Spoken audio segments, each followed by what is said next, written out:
İstanbul'da yerin altında bulunan Sırlı Cami. Haçlılardan Osmanlı'ya yüzyıllardır ayakta duran miras. Zindan olarak başlayıp camiye dönüşen gizemli yapı. Halice çekilen zincirlerin son noktası. Minaresi göklerde değil, toprağın kalbine uzanan o mabet. İki sahabenin makamı olan sırlı yer. Yerin metrelerce altında bulunan Karaköy Yeraltı Camii.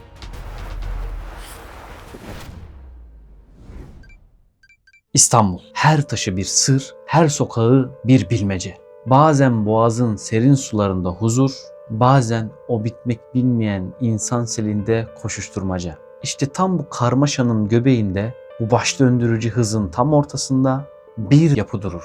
Öyle bir mabet düşünün ki kubbesi göğe açılmaz, minaresi bulutlara meydan okumaz. Aksine apartmanların gölgesinde beton yığınlarının arasına gizlenmiştir. Hatta dikkatli bakmazsanız minaresini bir apartman bacası, girişini sıradan bir kapı zannedebilirsiniz. Toprağın üstü ne kadar dünyevi bir telaşsa toprağın altı o kadar huzur. Yeryüzünde yer bulamayıp yerin altına sığınanların makamı. Burası ismiyle müsemma, hikayesiyle muamma, Yeraltı Camii. İki şehrin hikayesi ve yer altındaki sır. Fatih Sultan Mehmet Han'ın 1453 yılında İstanbul'u kuşatması sırasında gemileri karadan yürütmek zorunda kalması, deniz yoluyla ilerlemenin imkansız hale gelmesi ve kuşatmanın kaderini değiştirecek yeni bir hamleyi mecbur kıldığı ve tarihe geçen sıra dışı bir stratejiye başvurmak zorunda kalmasının temel nedeni, Haliç'in girişine gerilen ve işte bu mahzenden kontrol edilen dev zincirin donanmanın geçişini tamamen engellemesidir. İstanbul'da, yeryüzünde eşine az rastlanan farklı kültürlere ait tarihler bulunur. Her devir, kendinden önceki devrin üzerine yazılmış gibi bunun en çarpıcı örneklerinden biridir Karaköy Yeraltı Camii. Yeraltı Camii'nin hikayesi bir ibadet mekanı olarak değil, korkunun ve tedbirin şekillendirdiği bir savunma yapısı olarak başlar. Haliç, tarih boyunca İstanbul'un hem en büyük nimeti hem de en hassas noktası olmuştur. Kara surlarının aşılamaz olduğuna inanılırken, Haliç kıyıları daha alçak duvarlarla korunuyordu. Durgun sulara girmeyi başaran güçlü bir donanma, şehri arkadan vurabilir, İstanbul'u düşürebilirdi. Tarihsel kayıtlar ve arkeolojik veriler, bugünkü caminin temellerinin Doğu Roma İmparatoru II. Tiberios dönemine kadar uzandığını göstermektedir. İmparator, özellikle Avar ve Slav akınlarının oluşturduğu tehdit ve doğudan yükselen Sasani tehlikesine karşı Haliç'in girişini, yani altın boynuzun ağzını fiziksel olarak kapatma ihtiyacı hissetmiştir. Bu amaçla Galata tarafına devasa bir hisar inşa ettirmiştir. Castello'nun Ton Galatao, yani Galata Kalesi olarak bilinen bu yapı, tek başına bir yapı değil, etrafı hendeklerle ve surlarla çevrili, içinde askerlerin, mühimmatın ve lojistik desteğin barındığı bir mabettir. Bugün cami olarak kullanılan bu alan, işte bu devasa hisarın en temel taşıyıcı mahzenidir. Yapının deniz seviyesine yakın konumu, onu hem denizden gelebilecek saldırılara karşı ilk savunma hattı, hem de Haliç zincirinin mekanizması için ideal bir yer haline getirmiştir. Savaş zamanında mahzendeki askerler ve ırgatlar çalıştırılarak zincir su yüzeyine yaklaştırılır. Barış zamanındaysa gevşetilerek ticaret gemilerinin geçişine izin verilirdi. Bu zincirin parçaları ise Harbiye Askeri Müzesi, Deniz Müzesi ve Arkeoloji Müzesi'nde sergilenmektedir. Osmanlı döneminde Yeraltı Camii. Bir zamanlar devasa zincirlerin gerildiği Haliç'e girişin engellendiği bu mahzen, fetihten sonra kaderine terk edilmemiş, cephane deposu ve su sarnıcı olarak kullanılarak Mahzen-i Sultani adıyla Osmanlı mülküne dahil edilmiştir. Evliya Çelebi'nin rivayetlerine göre 4. Murat burayı camiye çevirmek istese de Sultan 1. Mahmut döneminde Sadrazam Köse Bahir, Mustafa Paşa'nın desteğiyle 1750'li yıllarda kurşunla mühürlenmiş kapılar açılır. İçeride molozlar temizlenir ve karanlık dehlizler bir gül bahçesine dönüştürülür. Bu dönüşümün en zarif şahidi ise kapı üzerindeki kitabedir. Hat sanatının inceliklerini barındıran İstanbul kitabeleri arasında Yeraltı Camii kapısının üzerindeki Sultan 1. Mahmud tuğrası, şehirde bir kitabe üzerinde görülen en eski tuğra olması sebebiyle eşsiz bir yere sahiptir. Pek çok tarihi eserlerdeki tuğralar kazınmış veya sıvanmış olsa da bu tuğra tarihe meydan okurcasına yerinde durmaktadır. Demir parmaklıkların ardına baktığınızda isimleri yüreklere kazınmış o mübarek zatların makamlarını görürsü.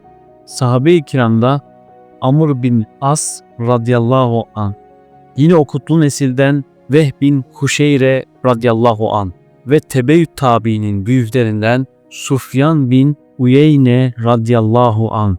Kimisi Peygamber Efendimiz sallallahu aleyhi ve sellemin müjdesinin peşine düşüp İstanbul'un surlarına dayanan o kutlu ordunun neferleriydi. Kimisi de şehadet şerbetini burada içti. Caminin girişi. Karaköy Yeraltı Camii, dış dünyayla bağını iki farklı kapı üzerinden kurar ve bu kapıların her biri ziyaretçisini bambaşka bir hikayeye davet eder. Bir yandan denizin tuzunu ve ferahlığını hissettiren Kemankeş Caddesi girişi bulunur. Hemen üzerindeki ahşap mimarili sahiller sağlık merkezinin gölgesinde yer alan bu kapı, Haliç'e ve Boğaz'ın girişine bakar. Cami kalın duvarları ve yerin altındaki konumu sebebiyle içeriden size bir deniz manzarası sunmasa da denizin nefesini daima hissettirir. Özellikle ikindi vakitlerinde suların üzerinden sekip gelen titrek ışık hüzmeleri, parmaklıklı pencerelerden süzülerek içerideki o loş sütunları aydınlatır. İçerideki maneviyatı dışarıdaki denizin ışıltısıyla buluşturur. Diğer yandansa mabedin asıl yeraltı ve zindan kimliğini ruhunuza işleyen Karantina Sokağı girişi vardır. Burası caddenin arka tarafında kalan daha kuytu, daha gölgeli bir geçittir. Bu kapıdan içeri girmek için merdivenlerden aşağı doğru inmeniz gerekir. İşte o basamaklar modern zamanın gürültüsünden kopup tarihin sessizliğine, Kurşunlu Mahzen'in o kadim derinliğine yapılan bir yolculuk gibidir. Mezarların bulunuşu ve makamları ihyası. Dönemin kaynaklarına ve cami kitabelerine göre Şam'dan İstanbul'a gelen Nakşibendi Şeyhi Murat Efendi, mana aleminde Üsküdar'dan Galata tarafına manevi bir köprü kurulduğunu, buradan büyük ruhların geçtiğini görür. Onlara bu gelişin sebebini sorduğunda, Kurşunlu Mahzen'de metfun olan kimseler için ziyarete geldikleri doğrultusunda cevap verir. Rüyada kendisine buradaki şehitlerin üzeri kapalı kaldığı, onları açığa çıkar ve ihya et mesajı verilir. Şeyh Mehmet Efendi, bu rüyayı babası Şeyh Murat Efendi'den dinler ve babasının vefatından sonra ise dönemin padişahı 1. Mahmud'a aktarır. Padişahın izniyle mahzen açılır. Rüyada işaret edilen noktalarda yapılan kazılarda izler ve mezarlar bulunur. Sadrazam Köse Bahir Mustafa Paşa, yapının camiye dönüştürülmesi görevini üstlenir. Sonrasında ise bir zamanlar burada oldukları düşünülen sahabe efendilerimizin makamları yapılır. Yeraltı Camii'nde kabri bulunan sahabeler. Amr bin As radıyallahu anh. Yeraltı Camii'nde kabri bulunan Amr bin As radıyallahu anh sahabe efendimiz Müslüman olmadan önce Mekke'nin ticaret ve siyasi hayatında önemli bir yeri vardı. Habeşistan hükümdarı Necaşi ile dosttu. Mekkeli müşrikler Habeşistan'a göç eden Müslümanların iadesi için onu Necaşi'ye elçi olarak gönderdi. Amr bin As radıyallahu anh biat ettikten sonra aklını, dehasını, becerisini ve cesaretini İslam'ın hizmetine verdi. Peygamber Efendimiz sallallahu aleyhi ve sellem bazı seriyelerde Amr bin As radıyallahu anh'ı ordu komutanı olarak görevlendirdi. Amr İbni As radıyallahu anh, Hazreti Ömer radıyallahu anh'ın halifeliği döneminde mağlup olan Bizans kumandan ve askerlerinden bir kısmının Mısır'a kaçtıklarını ve her an o taraftan bir tehlike gelebileceğini anlattı. Mısır'ın fethine halifeyi ikna etti. 4000 kişilik bir kuvvetle sınır kasabası Farema'yı aldı. Zübeyir İbni Avvam radıyallahu anh kumandasındaki takviye kuvvetin yardımıyla Ayn-ı Şems'te güçlü Bizans ordusunu imha etti. Daha sonra İskenderiye'yi alarak Mısır'a hakim oldu. Bu başarılarından dolayı Mısır Fatihi unvanı verildi ve Mısır'a vali oldu. Hazreti Ömer radıyallahu anh, onun devlet idaresindeki kabiliyetini takdir ederek, Amr dünyada kaldıkça hep idareci olmalıdır derdi. Amr bin As radıyallahu anh, ölüm döşeğindeyken ahiret için hazırladığımız en değerli azık, La ilahe illallah, Muhammedun Resulullah sözüdür. Hayatımda 3 devir vardır. Bir zamanlar Resulullah'a benden fazla kin besleyen yoktu. Bir yolunu bulup da onu öldürmek benim en çok arzu ettiğim şeydi. Şayet bu haldeyken ölseydim, mutlaka cehennemlik olurdum. Allahü Teala gönlüme İslam sevgisini koyunca, Peygamber aleyhisselama gelerek elini uzat, sana biat edeceğim dedim. O elini uzatınca ben elimi geri çektim. Bunun üzerine Resul-i Ekrem aleyhissalatu vesselam, ne oldu Amr diye sordu. Şart koşmak istiyorum dedim. Neyi şart koşacaksın buyurdu. Bağışlanmamı dedim. Müslüman olmanın daha önceki günahları silip süpürdüğünü, hicret etmenin daha önce işlenen günahları yok ettiğini, hac etmenin daha önce yapılan günahları ortadan kaldırdığını bilmiyor musun buyurdu. Karaköy Yeraltı Camii'nde makamı bulunan Amr bin As radıyallahu anh, Arapların meşhur 4 dahisinden biri olarak kabul edilir. Son derece cesur, iyi bir hatip, şair ve kabiliyetli bir idareci olarak tanınırdı.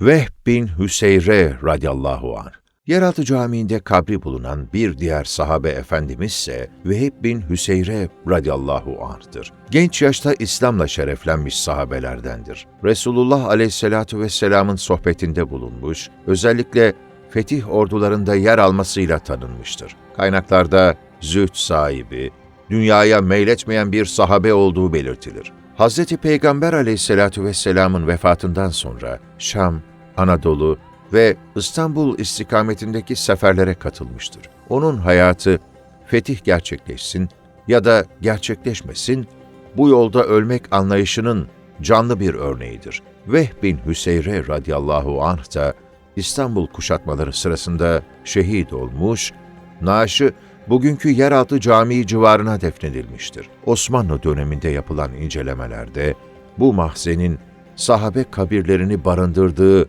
kabul edilmiştir.